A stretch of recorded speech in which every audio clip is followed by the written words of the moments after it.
kupina ni kupanga kupangua, homeboy simpingi usingizi kazoea. Sasa wanangu naenda hivi, kule kuna meta wanangu ni UI. Kata tusahau tutapita JKT. Wazazi wote tunafuta bei rahisi tu, ila ni kiwango letu zetu tunaona topu ya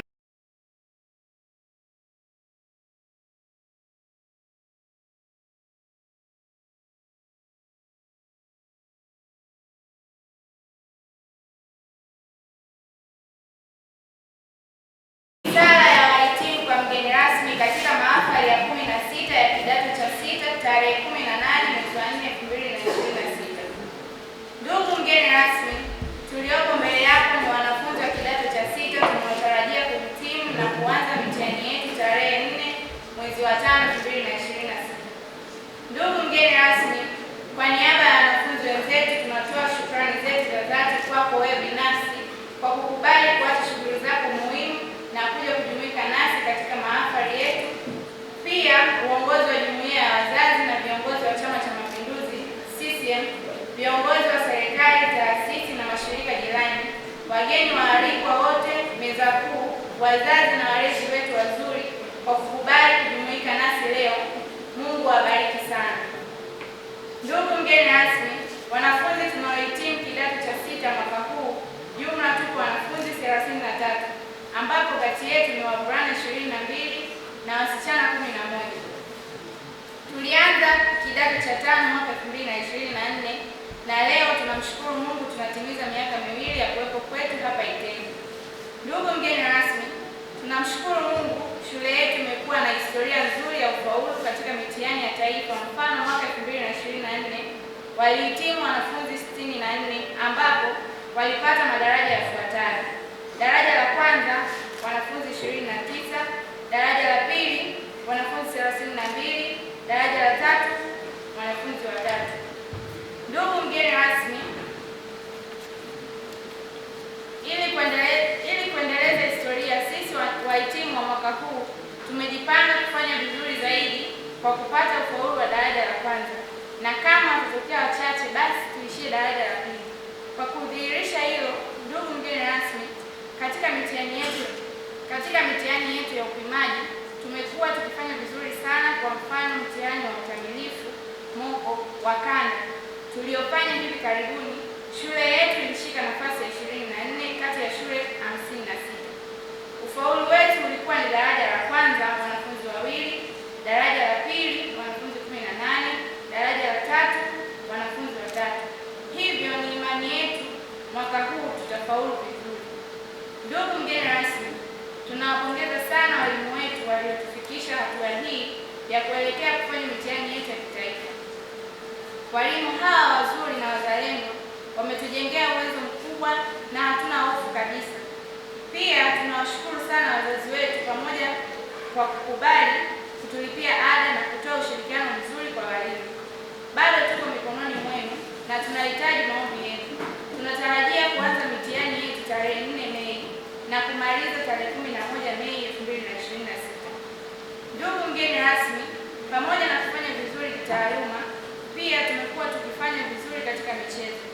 Katika michezo ya UMISETA cluster tuliopo, shule yetu ilifanikiwa kutoa mwanafunzi aliyetuwasilisha hadi ngazi ya taifa. Mafanikio haya yanatokana na walimu wetu bora wa michezo na wanafunzi kujituma katika michezo mbalimbali.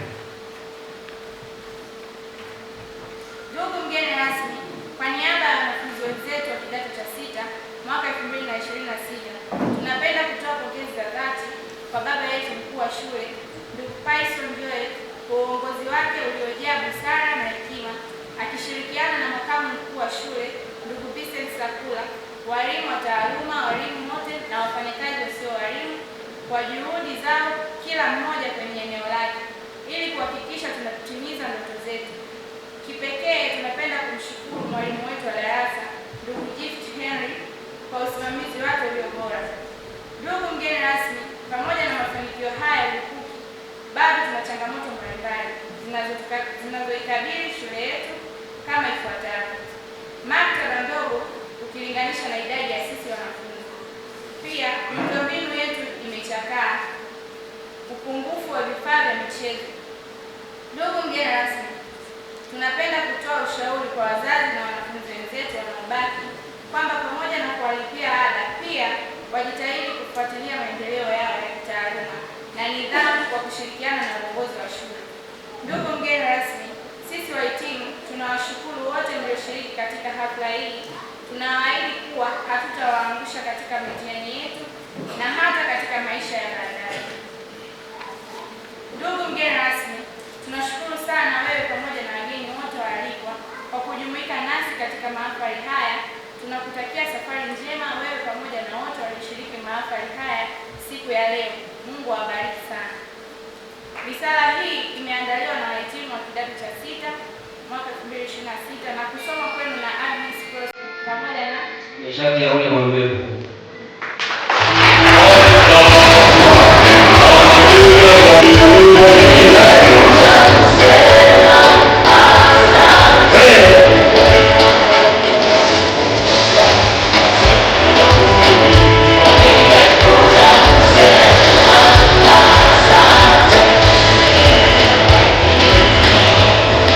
Historia ya shule. Ndugu mgeni rasmi, ifuatayo ni historia fupi ya shule ya sekondari Itende. Shule hii ni mali ya jumuiya ya wazazi wa CCM. Ilianza mwaka 1992 katika majengo ya ofisi za CCM kata ya Itende, na baadaye ujenzi ulifanyika katika eneo hili kwa kidato cha kwanza hadi cha 4. Mwaka 2009 utaratibu wa kuanzisha kidato cha 5 ulifanyika, ambapo tulipata wahitimu wa kwanza wa kidato cha 6 mwaka 2011. Hadi sasa shule hii ina umri wa miaka 34. Shule yetu ni ya wavulana, wasichana, wakutwa na bweni. Maendeleo ya kitaaluma. Ndugu mgeni rasmi, shule yetu imekuwa na mafanikio makubwa toka kuanzishwa kwake katika nyanja mbalimbali. Matokeo ya kidato cha 6 ni mazuri sana. Tumepata ufaulu wa 100% kwa daraja la kwanza hadi la 3 kwa miaka mingi huko nyuma. Mwaka jana tuliandika historia kwa wanafunzi wetu 22 kupata daraja la kwanza na wanafunzi 14 kupata daraja la pili pekee, na hivyo kufanya wanafunzi wetu wote kwenda vyuo vikuu bora ndani na nje ya nchi. Jedwali hapa chini linaonyesha mfululizo wa matokeo kwa miaka 4 mfululizo. Mwaka 2022 tulikuwa na Division 1 15, Division 2 31, Division 3 zilikuwa 7. 2023 Division 1 zilikuwa 13, Division 2 50, Division 3 13. 2024 Division 1 zilikuwa 29, Division 2 zilikuwa 32, Division 3 zilikuwa 3. 2025 yaani mwaka jana, Division 1 zilikuwa 22 na Division 2 14. Hapakuwa na daraja la 3, la 4 wala Division 0. Aidha, kwa maandalizi tuliyofanya kwa mwaka huu 2026 kwa wahitimu hawa, gharama walizotumia wazazi hazitapotea bure. Ufaulu utakuwa mkubwa zaidi kwa kubaki na daraja la kwanza pekee. Ndugu mgeni rasmi, dalili za kupata mafanikio hayo zinaonekana, kwani katika mitihani mikubwa iliyofanyika mwezi Machi ambayo ni mock kanda pamoja na wazazi syndicate ambayo inaratibiwa na ofisi ya katibu mkuu, vijana wetu wamefanya vizuri kama ifuatavyo. Mtihani wa utamilifu yani mock, daraja la kwanza walikuwa 2, daraja la pili 18, daraja la 3 watatu. Hapakuwa na Division 4 wala Division 0. Wazazi syndicate tulikuwa na 1 7, tukapata 2 11 na 3 4. Hasa kwa matokeo hayo, ndugu mgeni rasmi, tuna imani kubwa kwamba vijana wetu wanaenda kufanya vizuri zaidi katika mitihani yao ya mwisho inayoanza tarehe 4 mwezi Mei. Ndugu mgeni rasmi, matokeo hayo yanatupa ujasiri wa kuamini kwamba tunaenda kufanya vizuri zaidi katika mtihani wa mwisho. Mikakati ya kuinua taaluma. Ndugu mgeni rasmi, tumeendelea na mikakati tuliyojiwekea kwa vidato vingine ili kuboresha ufaulu wa wanafunzi wetu. Tunayo mipango mingi, naomba hapa nieleze kwa uchache. Kumaliza mada mapema, yaani muhula wa kwanza, ili muhula wa pili tuwe na kazi ya marudio na kufanya mitihani mingi iwezekanavyo. Madarasa ya mitihani, yaani kidato cha pili na kidato cha 4, kuhamia hosteli ili kuwa na muda mwingi wa kuwasimamia na kurahisisha usimamizi wa shughuli za kitaaluma. Kusimamia nidhamu kwa weledi mkubwa, kwa sababu ndiyo msingi wa mafanikio katika kila jambo. Kusimamia malezi ya wanafunzi na kuepusha migogoro isiyo ya lazima na kuendelea kupata urahisi wa maendeleo mazuri katika taaluma. Kusimamia na kuhimiza nidhamu ya kazi kwa wafanyakazi wote. Katika hili tunashukuru bodi ya shule kwa kutupa ushirikiano mzuri. Kuanzisha na kuendeleza elimu ya kujitegemea kwa kupanda miti ya matunda na kulima bustani za mboga mboga kwa ajili ya wanafunzi. Kudumisha uhusiano mzuri wa wakazi, wazazi na viongozi wa mitaa kata ya Itende, na nitumie fursa hii kuwashukuru sana majirani zetu kwa kuwatunza wanafunzi wa kutwa wanaokaa katika maeneo yao. Mwisho, ndugu mgeni rasmi, kwa niaba ya bodi ya shule ninawashukuru wazazi wote kwa uamuzi wao wa kutuletea watoto wao kuja kusoma katika shule yetu. Tunawaomba sana mtuletee watoto wengine ili kuziba pengo wanaloliacha wahitimu hawa wa leo. Mwisho, tunawatakia maisha mema na afya njema katika kazi ya ujenzi wa taifa. Imeandaliwa na kusoma kwenu na mkuu wa shule Python Joel Mwakalinga. Asante. Makofi mengi. Sasa kwa shule umefanya sahihi kumuita mwalimu mwenzako awe mgeni rasmi, kwa sababu nayafahamu mazingira na matatizo ya kielimu yao. Kwa hiyo kosea. Lakini kabla sijasema mambo yoyote, niwashukuru sana kwa kunialika kufika katika hafla hii. Nakumbuka mwaka jana kabla ya hati za uchaguzi nilifika mahali hapa, tulikuwa na mahafali ya kidato cha 4 nafikiri, tukazungumza tukaserebuka, lakini nikiwa mgombea. Lakini pia nilifika baadaye kuwaomba wapiga kura wanafunzi wangu, manake katiba inaruhusu kwamba mtu yeyote Mtanzania mwenye umri wa miaka 18 mahala popote pale anaruhusiwa kuwa mpiga kura. Katika hilo nawashukuru wote walioniunga mkono, hatimaye nikafanikiwa kupata udiwani kama nilivyoomba. Nimshukuru pia kiongozi wangu hapa, Makendo mwajiri wangu, chama kiko hapa na kinashuhudia kwamba tuliomba kura eneo hili na tukapata. Katika hilo nawashukuru sana. Ndugu zangu, tuko kwenye mazingira ya kielimu. Kama nilivyosema, na mimi ni mwalimu, nazifahamu changamoto ambazo walimu tunakabiliana nazo, nazifahamu changamoto ambazo wanafunzi wanakabiliana nazo. Zote hizo tunataka tuzitatue ili mafanikio ya shule yetu yaweze kufikia matarajio ya chama, kwa maana ni shule ya chama, lakini pia ya sisi walimu. Furaha ya sisi walimu ni pale watoto wa shule wenye mitihani wanapofanya vizuri, au sio wanangu wanafunzi hapa? Maana yake ni kwamba ili shule yetu iweze kufanikiwa kwa matokeo na kwa wingi wa wanafunzi, yanatutegemea sisi kama chama wenye shule tunamsaidia vipi mwalimu, lakini pia yanategemea sisi wazazi tunaoleta watoto hapa tunashirikiana vipi na mwalimu ili tumwekee mazingira mazuri ya kufundisha na kulea watoto wetu. ili matokeo yawe mazuri kwa wanafunzi wetu. Matokeo ya wanafunzi wetu yakiwa mazuri, huko wanapokwenda watafanya vizuri zaidi. Hivyo hata kwenye soko watakalo litafuta la ajira kama zipo, make ajira zilizopo sasa hivi ni zile zile tulizokuwa nazo wakati ule tunapokuwa sisi shuleni, nyingi hazijaongezeka.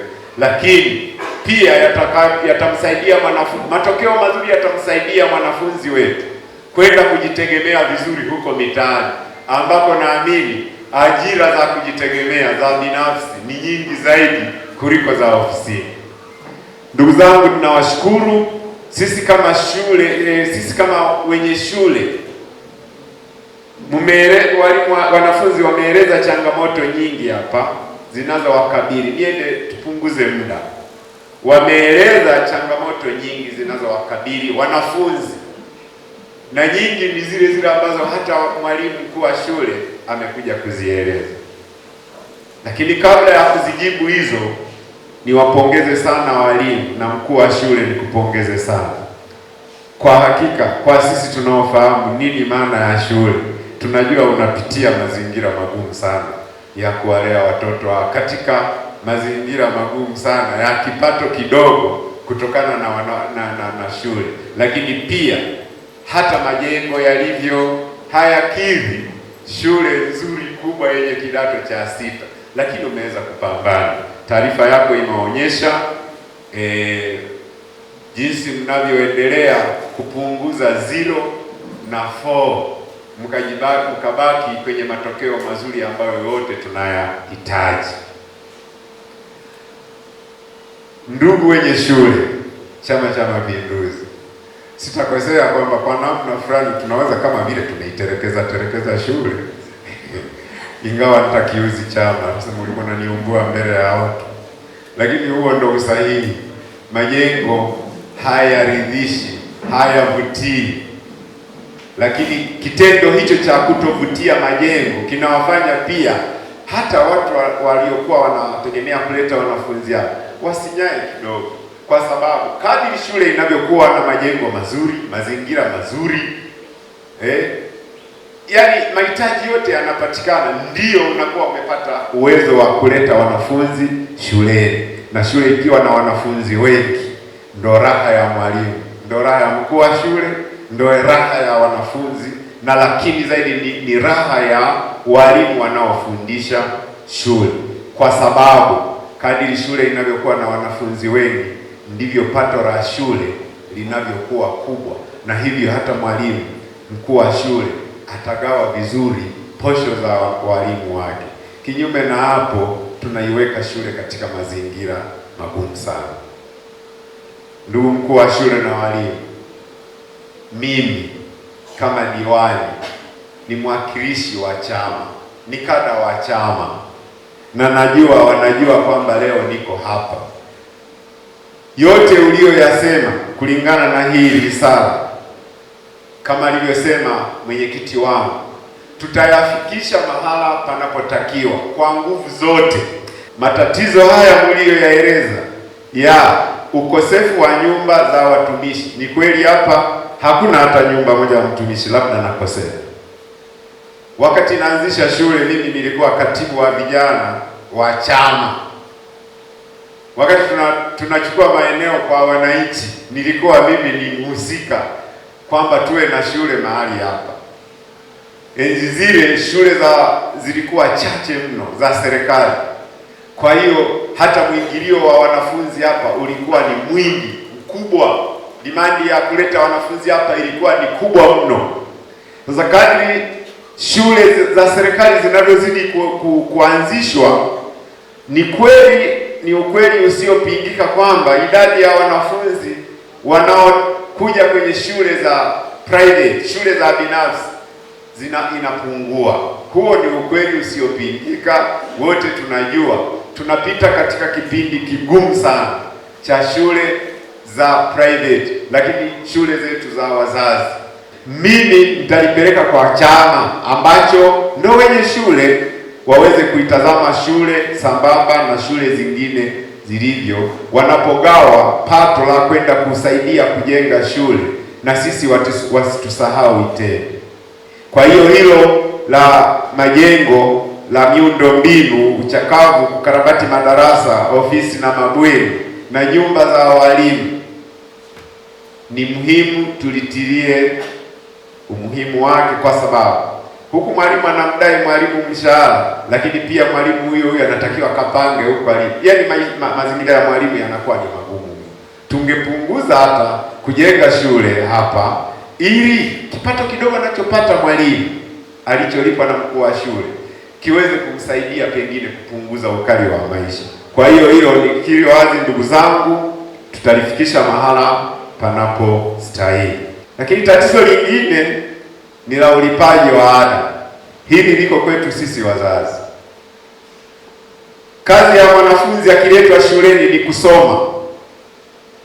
Hatakiwi awe na buguza nyingine yoyote ile, anatakiwa abaki shuleni ahangaishwe na mwalimu. Kazi ya ada ni yetu sisi wazazi. Sasa mazingira, mimi nimepita kwenye shule za serikali, bahati mbaya sikupita huku, lakini nafahamu kwamba baadhi ya wazazi ni wasumbufu mno katika kulipa ada. Wengine makusudi, wengine ni kutokana na hali mbaya ya uchumi ulivyo. Nasoma, atakaporudi ni ngumu sana mwalimu kusema tusimame tuendelee kumfundisha yule mtoto aliyekuwa anahangaika na mzazi.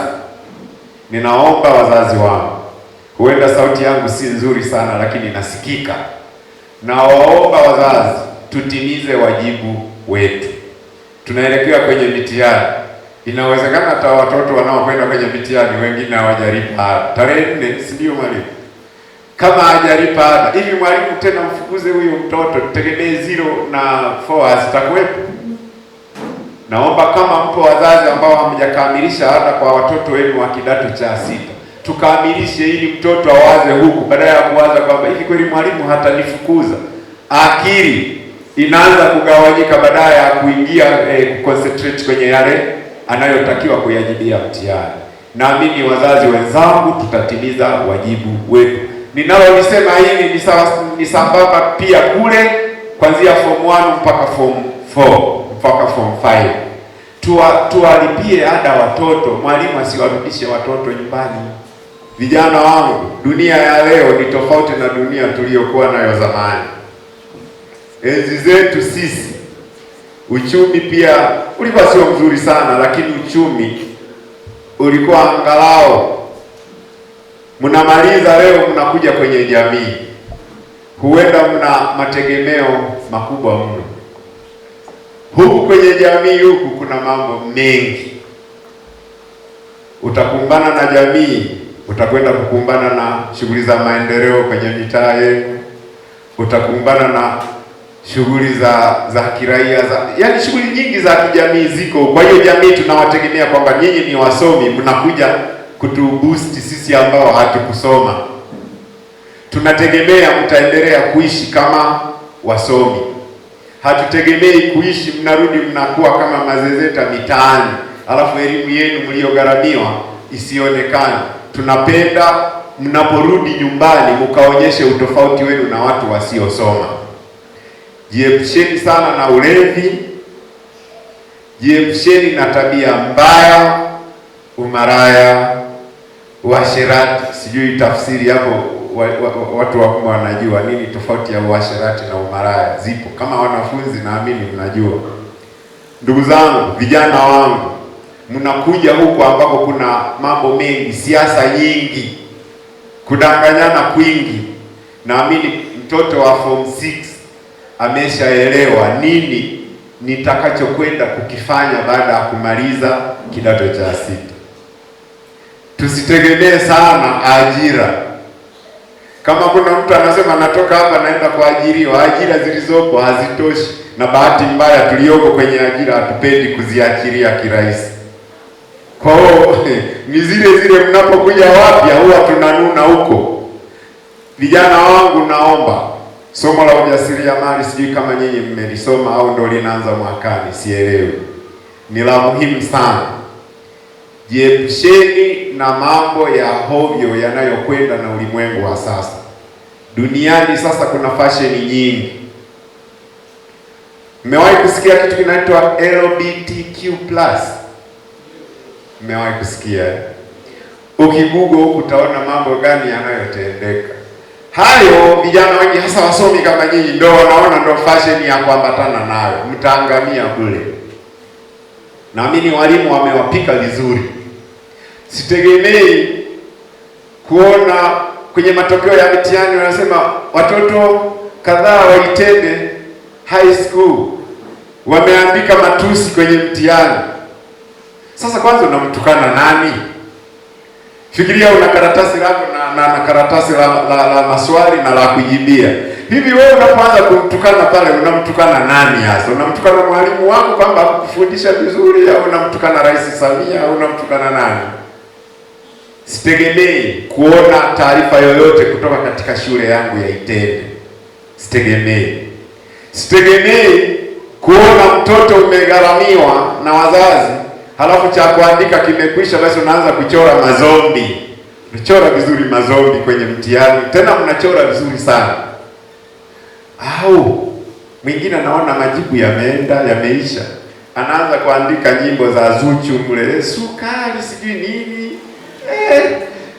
Kutoka mstari wa kwanza mpaka wa mwisho amekariri, lakini kukariri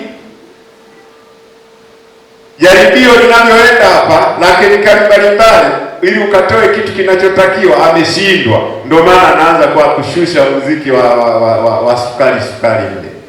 Sukari haitakusaidia kitu. Yule anayeimba sukari alisoma, amemaliza form 4 vizuri, amefanya mitihani, anaenda mpaka nchi za nje huko kwa sababu alipita shule. Wewe unaishia tu kuimba. Ndugu zangu, wanafunzi wenzangu, tunaomba zingatia walichowaambia walimu. Kajibu kile alichokuambia mwalimu. Na waahidi kijana yeyote atakayepata division 1, mtanunua hiyo 1 kwa 20,000 kila 1. Usiseme ana hela gani hizo. Tunaelewana wanafunzi wangu?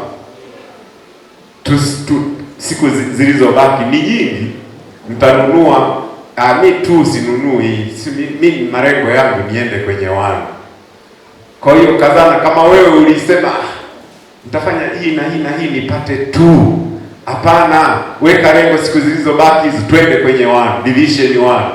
Mtanunua kwa shilingi 20 kila division, kwa sababu mtakuwa mmenifurahisha diwani wenu, mtakuwa mmemfurahisha mkuu wangu wa shule, na mtakuwa mmewaheshimisha walimu wangu. Na hizo 1 mtakuja kuzisemea kwa walimu. Sasa 1 zinachangiwa na walimu mbalimbali, najua hilo, si ndio jamani? Tutakuwa na la kusema, kwa sababu wakati mwingine tunawasahau walimu wetu, lakini ahadi ibaki kwenu. Form 4 tutakutana nao mwishoni mwa mwaka. Form 4 ndo watakao niona kama mimi ni mwongo. Mbona uliahidi form 5, form 6 ukuharibu? So hiyo promise yangu ibaki hivi. Shule hii inajiendesha kwa ada. Hatuna chanzo kingine chochote cha mapato, ni ada peke yake. Sasa baadhi ya wazazi wamekuwa wagumu mno kwenye swala la kulipa ada. Ni majukumu yetu kuwalipia ada, lakini wengine hata sio waaminifu. Mimi tulishazungumza hapa, hatupendi kumrudisha mtoto kurudi nyumbani. Tunapomrudisha ni hatua ya mwisho kabisa, kwamba diplomasia imeshindwa. Ninyi ni mashahidi, kwa sababu ninyi ndio tunawasiliana na sisi, ni mashahidi, sisemi uongo.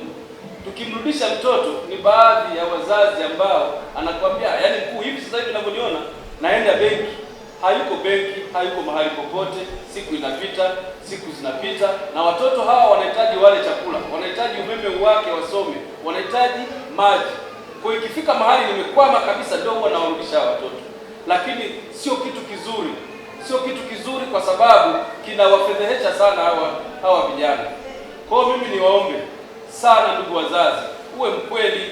Mwingine anasema, mwalimu, sasa niliahidi nimekosa, nikaahidi tena nikakosa, sasa naona aibu kusema.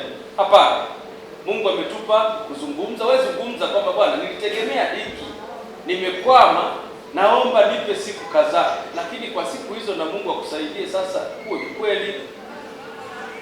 Tunaelewana ndugu wazazi? Wazazi tunaelewana?